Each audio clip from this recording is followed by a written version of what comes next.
정부에서는 할 수 있는 게 없습니다. 말씀드린 것처럼 아까 지금 말씀드렸는데 75%, 77% 말씀하시는데 저희가 그것도 알 수 없는 상황인 거고요. 저희가 그걸 할 수 있는 상황이 아니죠. 지금 여러분들이 75%를 가져든 80%를 가져든 저희가 판단할 수 있는 없습니다. 방법이. 부총장님, 네. 제가 꼭 드리고 싶은 말씀이 네. 있어가지고 네. 죄송하지만 말을 끊었습니다. 네, 네. 부총장님이 이제 지금까지 네. 증산 4구역을 위해서 네. 상당히 많이 도움을 주었고 5년, 6년 동안 계속 도와주셨다고 얘기를 했는데 사실 도와준다는 거는 끝까지 이 문제를 해결하는 게 도와주는 거라고 저는 생각을 하고요. 제가 은평구청에 이제 방문을 제가 여러 번 했었지만 참 안타깝게 생각하는 게 올 때마다 이제 저희 주민들이 무슨 폭도들이고 그리고 이 여기 계신 공무원분들은 이 저희들로부터 구청장님을 지키기 위한 어떤 보디가드처럼 생각이 되는 게 참 안타깝습니다. 저희는 깡패가 아니에요. 그리고 제가 일단 아니, 일들 안 해요? 저 제가 바깥에 서 계신 드리겠습니다. 분들? 구청장님이 지금까지 계속 우리를 깡패 법을 치려고 어길 수 없다는 얘기를 많이 강조를 하셨는데요. 네, 저도 충분히 이해하고 공감합니다. 근데 저희가 저번에 그 공청회 이후에 계속 그 관리 방안에 대해서 여러 주민 공청회랑 의견 수렴을 가지겠다고 하셨는데 그 약속을 저버리고 지금 공란 공고를 저희 추진위하고 이런 그 방구도 없이 갑자기 강행을 하셨어요. 저는 법을 어기는 것도 안 되지만 주민들과의 약속을 저버리는 것도 더 큰 문제라고 저는 생각을 합니다. 네. 그래서 제가 구청의 역할이 사실 제한되어 있는 거는 저도 잘 알고 있어요. 잘 알고 있고, 네, 하지만 이 공란 공고의 일정을 정하는 거하고 서울시의 해제에 대한 그 인가를 올리는 시기는 저희가 구청장님이 충분히 재량으로 시기를 정하실 수 있을 것 같고, 저번에 지금 중단이 되었던 이 관리 방안에 대해 가지고 저는 일단 이 공란 공고를 중지를 하고 관리 방안에 대한 속행을 재개를 제가 요청을 드립니다. 왜냐하면 지금 이제 주민들이 지금 아무런 대책이 없이 여기가 해제되고 나면 여기가 다른 해제된 구역과 같이 슬럼화되고 막 빌라촌이 이제 들어서고 거기로 인해 가지고 주거 환경을 결국 개선하지 못하는 거에 대한 두려움을 가지고 있어요. 맞아요. 근데 저희가 그런 거에 대한 아무런 그런 그 관리 방안에 대한 그런 대책이 없이 여기를 그냥 무조건 해제하려고 하면 이 주민들과 이 구청의 불안은 당연히 불을 보듯이 이제 뻔한 거라고 저는 생각을 하고 있고요. 순서는 제가 봤을 때 관리 방안을 갖다 주민들과 충분히 협의를 해가지고 주민들의 뜻이 어느 정도 전달이 되고 합의점이 나왔을 때 만약에 구역을 해제를 할 수밖에 없다. 그러면 그때 가서 이 해제 절차를 진행하는 게 저는 맞다고 이제 생각을 하고 있습니다. 네, 제가 그리고 사실은 우리가 이 지금 주거 환경을 개선하는 게 저희가 목적이에요. 네. 지금 이 일몰제랑 이 부분은 제약 사항 중에 하나라고 저는 생각을 하고 있습니다. 저는 결국은 우리가 어떻게 해서든지 이 주거 환경을 개선을 해서 23년 동안 저희가 이 낡은 이 주거 환경 속에서 고통을 받고 살아왔는데 사실은 이제 구청장님은 그 문제를 해결하는 데 집중을 하시지 않고 그 일몰제를 적용하는 데만 구청에서 온 행정력을 지금 쏟고 있기 때문에 저희들이 지금 반발할 수밖에 없는 거고요. 우리가 이 13년 동안 기다려온 이 주거 환경 개선을 어떻게 구청에서 해결해 줄 것인지에 대해서 저희 주민들하고 반드시 협의를 하고 주민들의 뜻을 수렴을 해야 된다고 지금 보고 있고요. 예. 여기까지 하겠습니다. 그 부분에 대해서 제가 네. 그 일몰제가 일몰제가 적용이 되면은 일단 일몰이 등과 동시에 법에서 정비구역이 바로 해제 절차를 진행하도록 되어 있습니다. 그럼 서울시에서 지금 정말씀 주세요.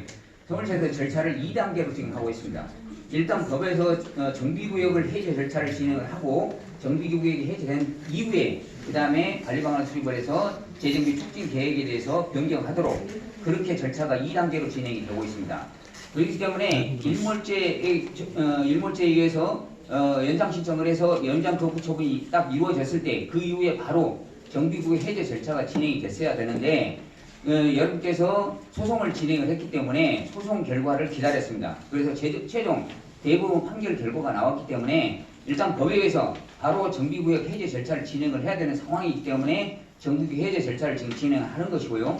정기구역이 해제된 이후에 우리가 지금 관리방안 용역을 지금 진행하고 있기 때문에 관리방안 용역을 진행을 해서 그거에서 촉진 계획을 변경 기차를 또 따로 진행을 하도록 그렇게 되어 있는 것입니다. 그 말씀하신 거는 제가 제가- 잘못된 사항이라고 제가 분명히 말씀드릴 수 있고 네, 제가 한마디 하겠습니다. 왜냐하면 마지막으로. 우리가 관리 서울시에서 이제 은평구청이 3억 5천 그 용역비를 받아가지고 해제 후 관리 방안에 대한 용역을 이미 시작을 했어요. 여기가 해제되기 전에 이미 시작을 했어요. 그 얘기는 그게 구청에 재량으로 그걸 갖다가 시작을 한 거예요. 그걸 끝내고 다시 구역 해제를 진행하라는 얘기입니다. 저는. 네, 제가 좀 설명을 드리겠습니다. 자, 저희는 여러분들이 그 지금 오신 분도 지금 말씀하시는 분도 원래 이제 네, 2심 가기 전에 오셨죠. 2심 가기 전에 한 번 오셨죠. 2심 가기 전에 오셔서 저희가 먼저 이후의 방안에 대해서 좀 우리가 검토를 해야 된다고 생각이 들었었어요. 왜냐하면 이제 그 서울시 이미 이제 뭐 일몰제가 적용이 되는 상황이었고 또 그런 상황 속에서 여러분들이 소송을 이제 제기를 1심을 했는데 1심에서 패소를 했습니다. 그래서 또 그 상황 속에서 구청은 준비를 해야 됩니다. 말씀하신 것처럼 그 12, 3년 동안 기다리셨기 때문에 뒷골목 같은 게 가면 정말 어려운 곳이 굉장히 많이 있습니다. 저는 알고 있고 그렇기 때문에 그러면 이게 그동안 우리가 그 재개발 때문에 여러 가지 그뭐 집 고치거나 수선이라든가 이런 것들을 못 하고 있는 상황에서 또 거기다 또 예산 돈을 투입하는 것도 그 본인들이 이제 문제가 있고 이러기 때문에 그 12, 3년 동안 방치가 돼 있고 이런 경우 있고 또 이제 뭐 주거 환경뿐만 아니라 도로라든가 이런 것들이 열악하죠. 그래서 저희는 그러면 주민들을 위해서 또 빨리 그러면 그 다음 방향이 뭘까를 당연히 고민을 해야 되죠. 그래서 저희가 1심 끝나고 나서 용역을 좀 들어가 그때 우리가 하려고 뭐였었죠? 관리후 해제다. 네, 그 준비를 저희가 그 다음 작업을 준비를 했었는데 그때 주민들께서 그럼 2심까지 기다려달라 이렇게 말씀을 하셨어요. 그거 하지 말고 중지를 해달라. 그래서 저희가 중지했습니다. 그 보낸 것도 중지하고 있었죠. 중지하고 있고 그런데 또 2심에서 또 패소를 하셨어요. 여러분께서 또 패소하셔서 그 이후에 그러면 저희는 분명하게 그 이후에 또 절차를 밟아야 되지 않습니까? 그래서 저희가 중간에 설명회도 한번 했었고 또한 그리고 되도록이면 정말 저도 바라건대 정말 여러분께서 이 3심에도 정말 좀 이겨와 주시길 정말 바라고 있는 마음이었습니다. 그런데 그거조차도 되고 있지 않은 상황에서 그러면 그 다음에 우리는 절차를 또 밟아야 되는데 여러분께서 이게 여러분과 이제 이렇게 설왕설래 하다 보면 또 이게 1, 2년이 가다 보면 문제가 있을 수 있죠. 그렇기 때문에 또 법적으로도 이게 일몰제가 적용되고 나서 구에서 해야 될 역할이 있습니다. 구에서 해야 될 역할이 있기 때문에 구에서의 역할을 좀 해야 되는 거고 빨리 이거에 대해서 조치를 또 취하지 않으면 계속해서 길어질 수밖에 없으면 주민들이 다 손해가 보게 됩니다. 그래서 저희가 그 다음 작업들을 준비하는 거고요. 실상 저희는 저희 계속해서 사시는 원주민들에 대해서는 정말 저도 너무나 안타깝습니다. 우리 어머니 오랫동안 제가 만나뵀었지만 제가 그렇게 막무가내 일하는 사람 아닙니다. 그렇지만 이 법적으로 된 사항에 대해서 과연 구청장이 법을 넘을 수는 없습니다. 그리고 구청도 여러분을 위해서 이런 구청일이 있는 거지. 저 아까 저를 보디가드 하려고 했다고 하는데요. 저는 개인 한 사람 김민영이라고 할 수 있습니다. 그렇지만 저는 여기 수장입니다. 은평구 50만 구민의 수장입니다. 저희가 지금 재개발 재건축이 38곳이 하고 있습니다. 아시다시피 광역자원순환센터 그거 날마다 저 3시간씩 이거 끝나자마자 저 3시간 가서 설명회 하러 다녀야 됩니다. 그 정도의 사업들을 지금 하고 있는 상황입니다. 이것뿐만 아니죠. 그런 상황 속에서 저를 지키려고 한 게 아니라 혹시나 여러분과 불상사가 서로가 나고 이러는 이게 또 문제가 있기 때문에 그렇게 하는 거고요. 절대 우리 직원들이 여러분들 어떻게 하려고 그런 건 절대 아닙니다.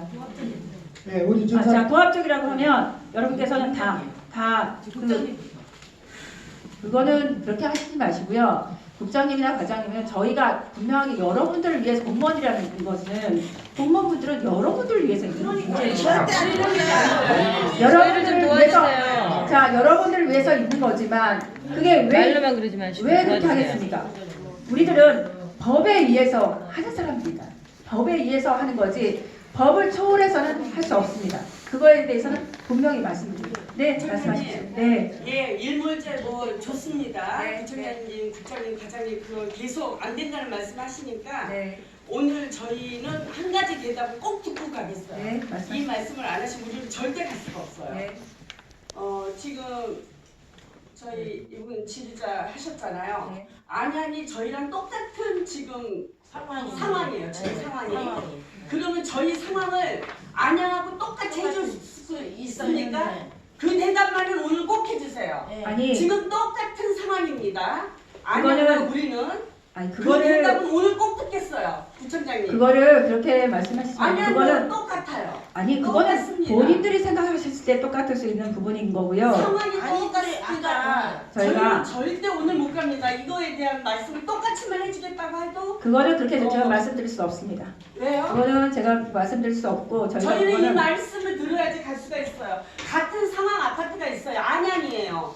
저희는 증사지구고요. 이 대답을 꼭 드려야 증사는 증산에 맞게끔 저희가 일을 하는 거고요. 거기에 법상에 적용해서 부총장님, 법상에 청장- 적용해서 청장님. 일을 합니다. 제가 마지막으로 한마디만 하겠습니다. 네. 부총장님 지금 한번 과장님이나- 대답을 안 해주셨는데요. 여기 과장님이나 국장님이 드리겠습니다. 먼저. 재촉법하고 도시정법을 섞어가지고 주민들 헷갈리게 지금 만들고 있어요.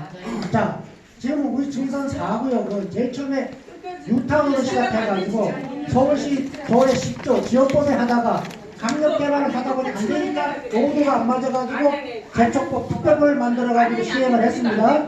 네, 조금만요. 네, 조금만. 네, 시행을 했습니다. 그럼 시행을 했는데 아니 공간공부를 해놓고 도시정비법에 하위법인 도시주거환경정보법에서 존치는 정비적인 수립 안 했다. 그것도 섞어버렸어요. 네?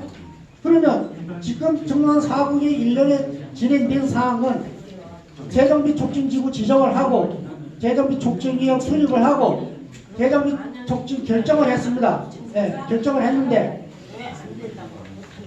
그러면 결정을 해놓고 도시정비법에서 2008년도, 2011년도 12월 5월 달에 그때의 구역 결정을 하게 되면 하위법의 도시민 주거환경 정비법에서 재개발은 재개발 따라가고 주거환경 정비법 정비표로 하고 재건축으로 가는 겁니다.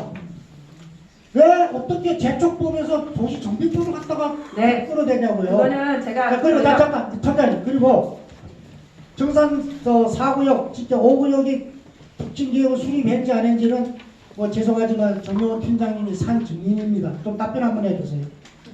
죄송합니다. 자, 아니 그 계획대로만 얘기를 하세요. 딴 얘기는 하지 말고. 예. 잠깐만.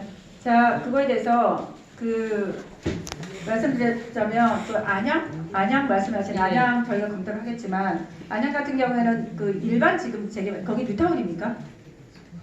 재건축입니다. 서울면 뉴타운이잖아요. 재건축은 그렇습니다. 네, 뉴타운 조건만 적용이 제가 왜 말씀을 드리는 거예요? 부총장님.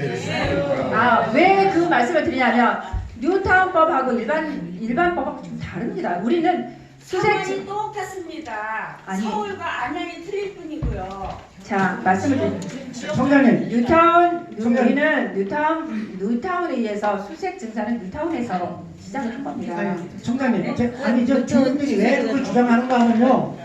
우리는 재촉법 특별법으로 가는데 공방공부를 재촉법으로 해놓고 도시정비법상 존치는 정비는 수립 안 됐다니까 저기서 그렇게 말씀 나오는 거예요. 네. 그러니까 지금 왜 자꾸 그저 또 보존법하고 또 재촉법하고 섞어서 얘기하세요. 결국은 2007년도 공방공부 했기 때문에 변경을 해서 우리는 네. 2012년 7월 26일 이후로 지금 도전법 적용을 막아가지고 준용한다 말씀하신 거지. 그러니까 제가 아까 2006년부터 분명히 말씀드렸습니다. 2007년도 도시정비법상 안 됐다며요. 수색 증산. 도전법을 적용받는 게 아니라니까요. 2007년도부터는 아니 자 그러니까 말씀 들어보세요. 도시정비법상 다 국장님 수색 증산 재정비 촉진은 국장님 도시정비법상 저 존치는 정비계획 수립이 안 됐다며요. 도시정비법상 도시정비법이 무슨 법입니까? 도시주거환경 정비법 하위법 아닙니까? 그러니까요. 도전법상 정비계획이 수립되는 뭐 이럴 시점은 때는 폐기한다고 저럴 때는 성적 폐기한다고 팽개랍니까 위원장님? 법에 의해서 지금 말씀을 드리는 겁니다.